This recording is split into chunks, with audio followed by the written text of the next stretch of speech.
അനീഷ്. ലാലേട്ട, എനിക്ക് ഡൗട്ടൊന്നുമില്ല. ഞാനിത് കൊടുക്കാൻ പോകുന്നത് ഷാനവാസിനാണ്.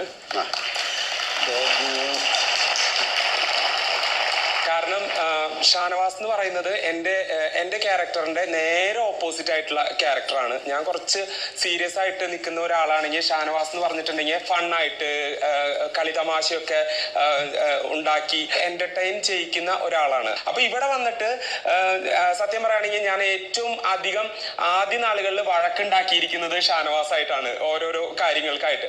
പിന്നെ പോകെ പോകെ ഷാനവാസ് ഇങ്ങനെ എനിക്ക് തോന്നി ഷാനവാസ് ഒരു ഞാൻ ആഗ്രഹിക്കുന്ന ഒരു ക്യാരക്ടറാണല്ലോ ഷാനവാസിന്റെ എന്നൊക്കെ തോന്നി. ആ സമയത്ത് തന്നെ ഷാനവാസ് കുറച്ചും കൂടെ അടുക്കാനായിട്ട് ഒരു സൗഹൃദം അറിയാതെ ഞങ്ങളുടെ ഉള്ളിൽ തന്നെ ഫോം ചെയ്യായിരുന്നു. അതെങ്ങനെയോ ഉണ്ടായി വന്നതാണ്. അപ്പൊ എൻ്റെ ഒരു ആഗ്രഹം എന്ന് പറയുന്നത് ഈ സൗഹൃദം എൻ്റെ ജീവിതകാലം മുഴുവൻ ഉണ്ടാവണമെന്ന് ഞാൻ ആഗ്രഹിക്കുന്നു. Thank you.